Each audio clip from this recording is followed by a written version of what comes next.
ನಮಸ್ಕಾರ ರೀ ಎಲ್ಲಾರು ಹೆಂಗದಿರಿ. ಇವತ್ ನಾ ನಿಮ್ಮೆಲ್ಲರಿಗೂ ಉತ್ತರ ಕರ್ನಾಟಕ ಸ್ಪೆಷಲ್ ಶೇಂಗಾ ಚಟ್ನಿ ಮಾಡಿ ತೋರಿಸ್ತೇನ್ರಿ. ಬರ್ರಿ ಹೆಂಗ್ ಮಾಡೋದನ್ನ ತೋರಿಸ್ತೇನೆ. ಫಸ್ಟಿಗೆ ರೀ ಚಟ್ನಿ ಮಾಡ್ಕೊಳಕ ಆ ಶೇಂಗಾನ ಚೆನ್ನಾಗಿ ಹುರ್ಕೋಬೇಕ್ರಿ. ಅದಕ್ಕೆ ಒಂದು ಬಾಳ್ಗಿ ಇಟ್ಕೊಳತ್ತೇನಿ. ಆಮೇಲೆ ಅದಕ್ಕೆ ಶೇಂಗಾನ ಹಾಕ್ಬೇಕು. ಶೇಂಗಾನ ಚಂದಂಗ ಹುರ್ಕೋಬೇಕು. ಮೀಡಿಯಂ ಫ್ಲೇಮ್ ಇಟ್ಟು ಹುರಿಬೇಕ್ರಿ. ಭಾಳ ಜೋರಿಟ್ರೆ ಲಘು ಹೊತ್ತು ಬಿಡ್ತಾವ. ನೀವು ಶೇಂಗಾ ಎಷ್ಟು ಚಂದ ಹುರ್ಕೋತಿರಲ್ಲ ಅಷ್ಟು ಮಸ್ತ್ ಚಟ್ನಿ ಆಗ್ತೈತಿ. ಅದಕ್ಕೆ ಶೇಂಗಾನ ಫಸ್ಟಿಗೆ ಚೆನ್ನಾಗಿ ಹುರ್ಕೊಳ್ಳೋಣ.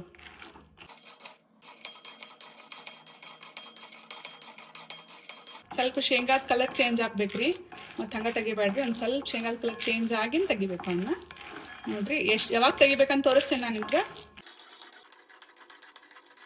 ನೋಡ್ರಿ ಚಟ್ ಚಟ್ ಅಂತ ಸೌಂಡ್ ಕೇಳ್ಸಾತಿರ್ಬೇಕು. ಹಿಂಗೆ ಚಟ್ ಚಟ್ ಅಂದಾಗ ಶೇಂಗಾ ಚೆನ್ನಾಗಿ ಹುರಿಯಾತವ ಅಂತ ಅರ್ಥ. ಇಷ್ಟಾಗಿಂದ ಸಾಕ್ರಿ. ಚೆನ್ನಾಗಿ ಹುರಿದಾವ ಇವು. ಮತ್ತು ಇದಕ್ಕಿಂತ ಜಾಸ್ತಿ ಹುರಿದ್ರೆ ಹೊತ್ತು ಬಿಡ್ತಾವ.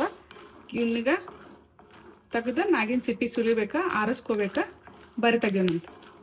ಶೇಂಗಾದ ಮ್ಯಾಗಿನ ಸಿಪ್ಪಿ ತೆಗೆದು ಅವನ್ನ ಹಸನ್ ಮಾಡಿ ಆಮೇಲೆ ರುಬ್ಬೇಕಾಕೈತಿ. ಮಿಕ್ಸಿ ಹಾಕ್ಬೇಕ. ಅದಕ್ಕೆ ಒಂದು ಮರ ತಗೊಂಡೇನಿ. ಆ ಮರಕ್ಕೀಗ ಶೇಂಗಾ ತೆಗಿಯೋಣಂತ. ನೋಡ್ರಿ ಈಗ ಆಲ್ಮೋಸ್ಟ್ ಸ್ವಲ್ಪ ಬಿಸಿ ಕಡಿಮೆ ಆಗೈತಿ. ನಿಮ್ಮ ಕೈಲೇ ಮಾಡಿದಕ್ಕೆ ನಿಮ್ಮ ಕೈಲಿ ಇದನ್ನು ಮಾಡಿದ್ರೆ ಸಾಕ. ಶೇಂಗಾ ಸಿಪ್ಪಿ ಎಲ್ಲ ಚೆನ್ನಾಗಿ ಉದುರ್ತಾವೆ. ನೋಡ್ರಿ ಶೇಂಗಾ ಸಿಪ್ಪಿ ಆಲ್ಮೋಸ್ಟ್ ತೆಗ್ದೇವಿ. ಇದನ್ನೀಗ ಶೇಂಗಾ ಮತ್ತು ಸಿಪ್ಪಿನ ಸಪ್ರೇಟ್ ಮಾಡ್ಕೋಬೇಕಾ. ಬರೀ ಮಾಡೋಣ. ನೋಡ್ರಿ ಈಗ ಶೇಂಗಾ ಕಾಳು ಮತ್ತು ಸಿಪ್ಪಿನ ಬೇರೆ ಮಾಡ್ಕೊಳಕ್ಕೆ ಒಂದು ಹಾಳೆ ಹಾಸ್ಕೊಂಡಿನಿ. ಇಲ್ಲಾಂದ್ರೆ ಮನಿ ಎಲ್ಲ ಕಸ ಆಗ್ತೈತಿ ಅಂತ ಮಾಡತ್ತೇನೆ ಅಷ್ಟೇ. ಹಿಂಗೆ ತಗೊಂಡೆ ಹಿಂಗೆ ತಪ್ಪಿಸ್ಕೊಂತ ಇದ್ರೆ ನೋಡ್ರಿ ಚಂದ ಸಿಪ್ಪಿ ಎಲ್ಲ ಬೇರೆ ಆಗತೈತಿ.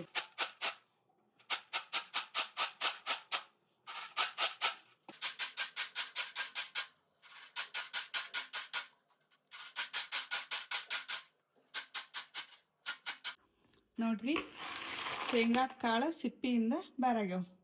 ಈಗ ಇದನ್ನ ಶೇಂಗಾ ಚಟ್ನಿ ಮಾಡೋದು. ನೋಡ್ರಿ ಈಗ ಶೇಂಗಾ ಚಟ್ನಿ ಮಾಡಾಕ ನಾವೇನು ಶೇಂಗಾ ಹುರಿದಿಟ್ಕೊಂಡೇವಲ್ಲ ಅದನ್ನ ಇದಕ್ಕೆ ಹಾಕ್ಬೇಕು. ಈಗ ಜಾರಿಗೆ ಅದಕ್ಕೆ ಒಂದು ಸ್ವಲ್ಪ ಬೆಳ್ಳುಳ್ಳಿ, ಒಂದು ಗಡ್ಡಿ ಇರ್ತೈತಲ್ಲ ಒಂದು ಗಡ್ಡಿ ಬೆಳ್ಳುಳ್ಳಿ ಸುಲ್ಕೊಂಡೇನಿ. ಒಂದು ಸ್ವಲ್ಪ ಕರಿಬೇವು ಹಾಕತ್ತೇನೆ ರೀ. ಈಗ ಒಂದು 2 ಸ್ಪೂನ್ ಖಾರ ಹಾಕತ್ತೀನಿ. ಒಂದು ಸ್ವಲ್ಪ ಉಪ್ಪು, ರುಚಿಗೆ ತಕ್ಕಷ್ಟು ಉಪ್ಪು, ಒಂದು ಸ್ವಲ್ಪ ಸಕ್ಕರೆ ರೀ.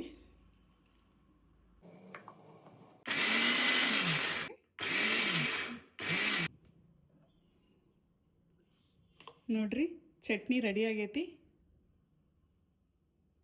ಹಿಂಗೆ ತೀರಾ ಹಿಟ್ಟಗತೆ ಮಾಡ್ಕೋಬಾರ್ದ್ರಿ. ಒಂದು ಸ್ವಲ್ಪ ಈ ಥರ ರವ ಇರಬೇಕು. ಅಂದ್ರೆ ತಿನ್ನಾಕ ಚಟ್ನಿ ಟೇಸ್ಟ್ ಆಗಿರ್ತೈತಿ.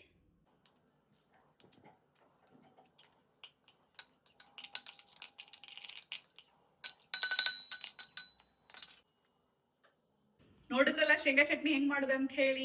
ಈ ಚಟ್ನಿ ನೀವು ಚಪಾತಿ ಜೊತೆ ತಿನ್ಬೋದು, ದೋಸಾ ಜೊತೆ ತಿನ್ಬೋದು, ರೊಟ್ಟಿ ಜೊತೆ ತಿನ್ಬೋದು. ಜೋಳದ ರೊಟ್ಟಿ ಮಾಡಿರ್ತೇವಲ್ಲ ಅದ್ರ ಜೊತೆಗೆ ಒಂದ್ ಸ್ವಲ್ಪ ಈ ಚಟ್ನಿ ಹಾಕಿ ಮೊಸರು ಹಾಕೊಂಡ್ ತಿಂದ್ರೆ ಮಸ್ತ್ ಇರ್ತೈತಿ. ಒಂದ್ಸಲ ಟ್ರೈ ಮಾಡಿ ನೋಡ್ರಿ. ಎಲ್ಲರೂ ಹೆಂಗಾಗೈತೆ ಅಂತ ಕಮೆಂಟ್ ಮಾಡ್ರಿ. ಹಂಗ ನಮ್ಮ ಕಡೆಯಿಂದ ನಿಮ್ಗೆ ಯಾವ್ಯಾವ ರೆಸಿಪೀಸ್ ಮಾಡಿ ತೋರಿಸ್ಬೇಕು ಅನ್ನೋದು ಕಮೆಂಟ್ ಮಾಡಿ ಹೇಳ್ರಿ. ಜೊತೆಗೆ ನನ್ನ ಚಾನಲ್ ಸಬ್ಸ್ಕ್ರೈಬ್ ಮಾಡೋದು ಮರಿಬೇಡ್ರಿ. ಮತ್ ಇಂಥದ ಇನ್ನೊಂದು ಯಾವ್ದಾರ ಹೊಸ ರೆಸಿಪಿ ಜೊತೆ ನೆಕ್ಸ್ಟ್ ವ್ಲಾಗ್ನ ಮೀಟ್ ಆಗೋಣ. Thank you.